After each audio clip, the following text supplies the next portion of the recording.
Hello everyone, welcome to the KZGN News. Today we'll bring you news about the Democratic debate, prisoner release from Iran, city council news, today's gas prices, weather, sports, and much more. From the Rademacher Hills to Bee Mountain and the mighty Sierras, Ridgecrest to Inyokern and China Lake, this is your news for the Indian Wells Valley with the KZGN News crew. Hello, I'm Tom Whitting. Thanks for joining us for news affecting Ridgecrest and the Indian Wells Valley. Well, did you watch the Democratic debate last night? This was the fourth Democratic debate versus the Republicans having 6 so far, with one more to come before election start. Sunday's debate was hosted by NBC and the Congressional Black Caucus Institute. It was held in Charleston, South Carolina, just a block from the recent church shooting there. On stage were Hillary Clinton, Bernie Sanders, and Governor O'Malley. Each were provided a 45-second opening statement. They were then asked what their first 100-day goals would be. What was interesting was not one mentioned national security as a problem. Bernie Sanders opened trying to seem mad, and he's hoping Democratic voters are too. The Vermont senator denounced a corrupt political system and cast himself as a break from it. Hillary Clinton tied herself tightly with President Barack Obama and argued she'd build on his legacy. But this debate had the Democratic presidential contenders clashing Sunday night in Charleston. As in past debates, most of the questions were directed towards Clinton and Sanders. O'Malley had to fight for time to talk. I thought that with only 3 candidates, the moderators could have been more fair to O'Malley and let him comment on all the questions thrown towards the other 2, especially when the questions were policy questions. The debate opened with a discussion on gun control. Clinton attacked Sanders on his gun control stance. Sanders tried to make himself look much more left-leaning on gun control versus his actual voting record. Sanders fired back about some of Clinton's flips on gun control. Clinton praised Obama on what he is trying to do on gun control. But the bottom line is now all 3 Democrats promise they are going to do all sorts of new gun control laws if elected. There were many back and forths between Sanders and Clinton. Both got in gotchas against each other. In a strong back and forth about taking on Wall Street, Sanders blasted Clinton that she will not do as she says to break up the huge Wall Street banks. He said that someone that takes $600,000 in speech payments from Goldman Sachs in just 1 year is not the person that will take on the banks. But all 3 offered that the banks were too big, but differed on what to do about it. There was also a strong back and forth concerning health care. Sanders offered some constant criticism about the big money PACs controlling elections in Washington. In one blast, Clinton was claiming Sanders was planning on doing away with Obamacare and starting a single system. His take on why his Medicare for All proposal can't pass in the Congress could have been applied to just about any of his arguments. He said, "It's because we have a campaign finance system that is corrupt. We have super PACs. We have the pharmaceutical industry pouring hundreds of millions of dollars into campaign contributions and lobbying, and the private insurance companies as well." Overall, Clinton cast herself as the defender of Obama's legacy and Sanders as someone who tossed out his accomplishments. There are 3 reasons for Clinton to do so. Obama is popular with Democrats. She has a strong claim to the president's legacy, having served in his cabinet as his top foreign policy officer. And minority voters favor Obama and Clinton over Sanders. Her attacks on Sanders were all designed to drive a wedge between him and Obama. She accused Sanders of calling Obama weak and ineffective when it came to perhaps Clinton's most vulnerable subject, Wall Street reform. Just 2 hours before the debate, Sanders had rolled out a tax plan that would fund his Medicare for All proposal to scrap private health insurance entirely and replace it with a government-run program. Sanders offered himself as the true champion of the left's biggest policy dreams. He said, "What a Medicare for All program does is finally provide in this country health care for every man, woman, and child as a right," he said. The truth is that Franklin Delano Roosevelt, Harry Truman, they believed that health care should be available to all of our people. Those were Sanders' words. The moderators asked him about the plan because it includes a tax hike on the middle class to pay for it. A middle-class tax hike is not supported by Clinton. Sanders said that the middle class will be okay because the plan will lower the out-of-pocket costs the middle class is paying now. All 3 were asked how they would pay for all their handout programs.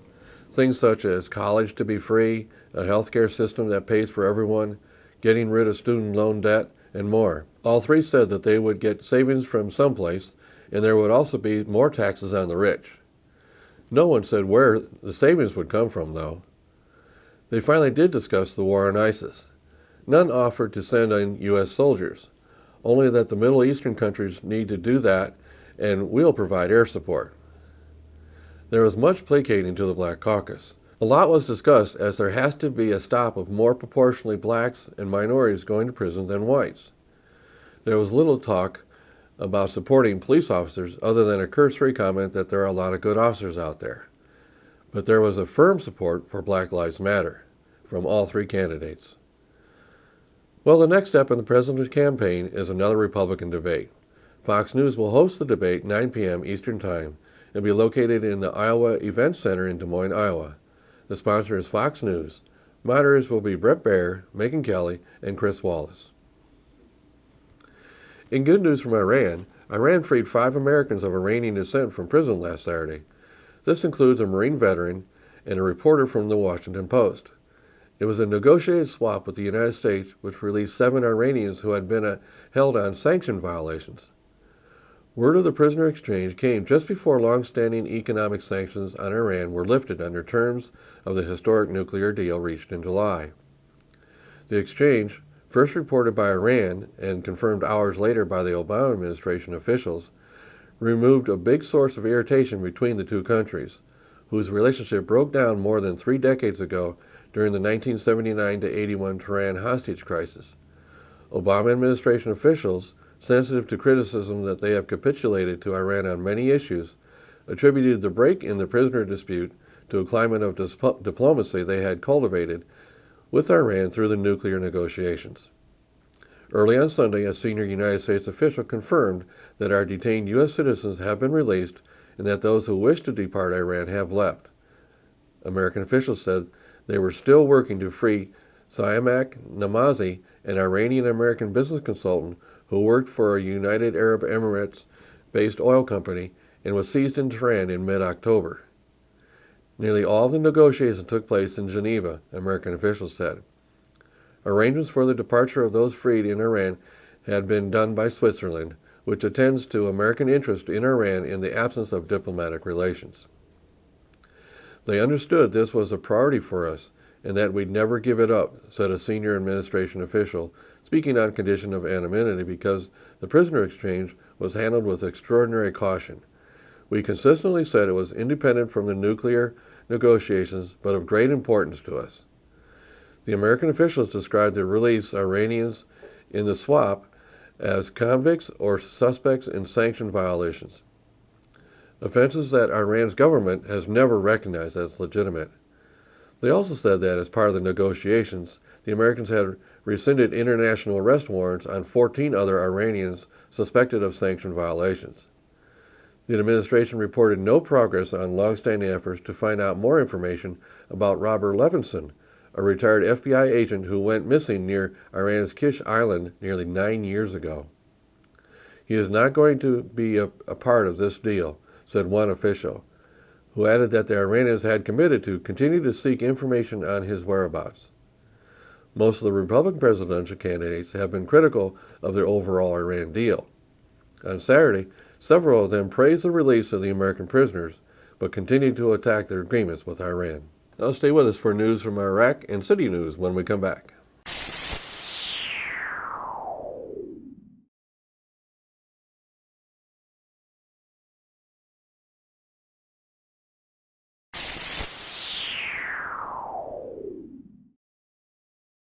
Welcome back. In a bit of bad prisoner news from Iraq, we learned that a desperate hunt is underway for 3 American civilians who were reportedly kidnapped this weekend by men many believe connected to terrorists in Baghdad. Iraqi security forces have fanned out across Baghdad neighborhoods Monday morning looking for the 3 United States citizens, closing streets and conducting house-to-house searches. An Iraqi government intelligence official told the Associated Press the Americans were kidnapped from their interpreter's home in the southern Baghdad neighborhood of Dora. The kidnapping occurred, the official said, after the Americans were invited into the home of their interpreter. The individuals were then taken to Sutter City, the officials said, where communication was lost. A local policeman in Dora said the individuals were taken from their car on Saturday along a highway in southwest Dora, driving to Baghdad International Airport. The two differing accounts of the events could not immediately be reconciled. In City Council news, which we haven't had in a while, the Council will meet for their first meeting in 2016. They'll start off with presentations. The Council will make a presentation of retirement proclamation to Police Sergeant Mike Myers, celebrating his 27 years of service to Ridgecrest. Then they'll make another presentation of retirement recognition for Police Canine Officer Lackey.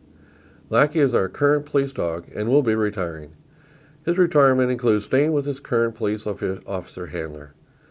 The police department is currently interviewing for a new canine officer that will join up with a new police dog for the city's newest canine unit. Next, the Council will get a presentation by the Parks and Recreation Department on the new concession stand at the Kerr-McGee Sports Complex. The next segment of the meeting is the consent calendar. First, the Council will consider adopting a resolution to approve the professional service agreement with the firm of Wildan Engineering in the amount of $25,000 to provide an update to the pavement management study. Next, the Council will consider adopting a resolution setting the public hearing for unmet transit need findings. Then the Council will consider adopting a resolution approving contract change order number 1 for the amount of $2,800 with the contractor, JTS Construction, for the Kerr-McGee restroom concession project.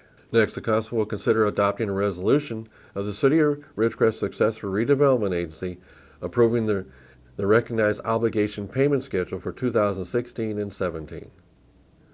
Next on the agenda, they'll have discussion and other action items.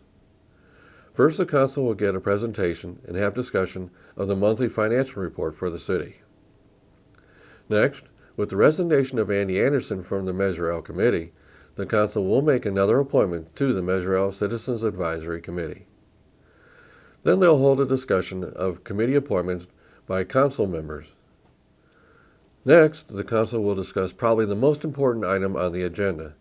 They will be considering the proposed draft Joint Powers Authority Agreement for the Indian Wells Valley Groundwater Sustainability Agency. This is the formal agreement between the city and other members of the new agency. This is an important item. If you have any interest in the city's role in the new Groundwater Sustainability Agency, this is an important step. And finally, they will consider approving a letter of support for alternative number 3, which was outlined in the West Mojave Route Network Project Plan document. Last week reported that Kmart would be closing many stores nationally, but the Ridgecrest store was not on the closure list. Now there is news that Walmart is also going to be closing some stores nationally and in the Brazilian market. Walmart will be closing 269 stores, but the new Ridgecrest Super Walmart store is not on the closure list. They will be mostly closing their smaller express stores. The closures will affect 10,000 workers in the U.S. And now a report on human trafficking from Tanya Pyle, KZGN Field Reporter. She reports January is Human Trafficking Awareness Month. The Kern Coalition Against Human Trafficking will again have events scheduled for the 3rd annual Human Trafficking Awareness Month. Over 50 agencies are involved with ongoing efforts to combat human trafficking.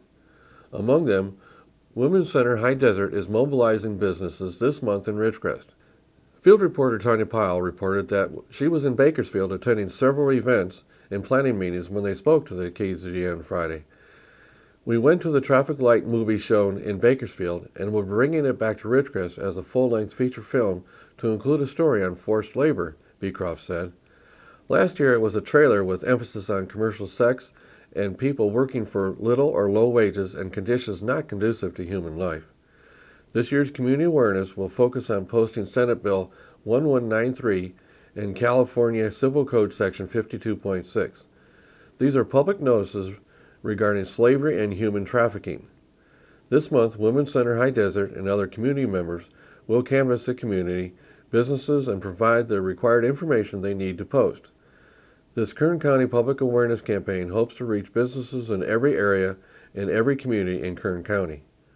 The Kern Coalition Against Human Trafficking is a grassroots coalition created to facilitate a comprehensive approach to combat human trafficking in Kern County through prevention, protection, prosecution, and partnerships. The effort, launched in 2012, is comprised of more than 50 organizations, including law enforcement, victim service providers, legal service providers, city and county government departments, health and mental health care providers, faith communities, and concerned citizens. They are dedicated to working together to address the critical issue of human trafficking in Kern County. KZGN will keep you posted as events unfold in Ridgecrest. Thanks to Tanya for this report.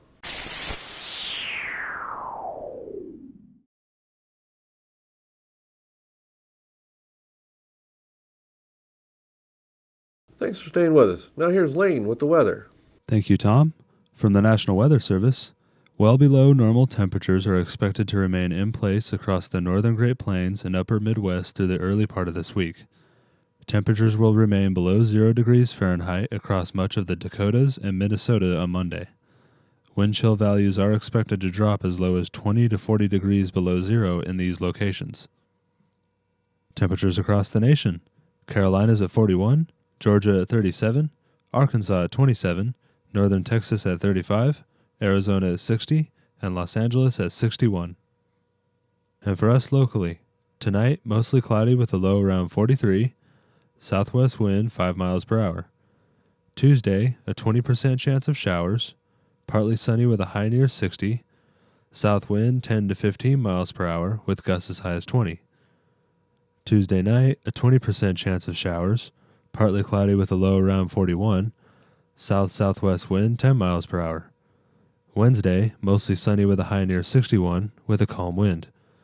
Wednesday night, partly cloudy with a low around 40, northeast wind 5 miles per hour. Thursday, partly sunny with a high near 61, north-northwest wind 5 miles per hour.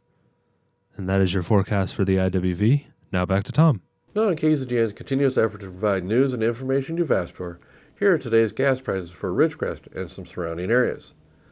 Well, since my report last Friday, gas prices everywhere had shown a slight drop. Local prices dropped 3 cents per gallon this time. And Ridgecrest has the lowest prices in all areas we are monitoring. As of this morning, Ridgecrest is ranging from $2.67 to $3.09. Lancaster from $2.73 to $3.09. The LA Valley area $2.75 to $2.93. And the Bishop area $2.89 to $2.93. We have 3 stations coming in at the $2.67 amount. Tune in Mondays, Wednesdays, and Fridays for updates. We at KZGN always suggest you shop locally to support our local economy. Remember, when you pay sales tax out of town, you're helping those cities pave their streets instead of here. So that's the news for today. Also, KZGN-TV, know you have a choice in what you watch for your news. We thank you for choosing KZGN-TV, Ridgecrest's only locally owned community TV station. Now stay tuned for Ridgecrest Talk, coming up next.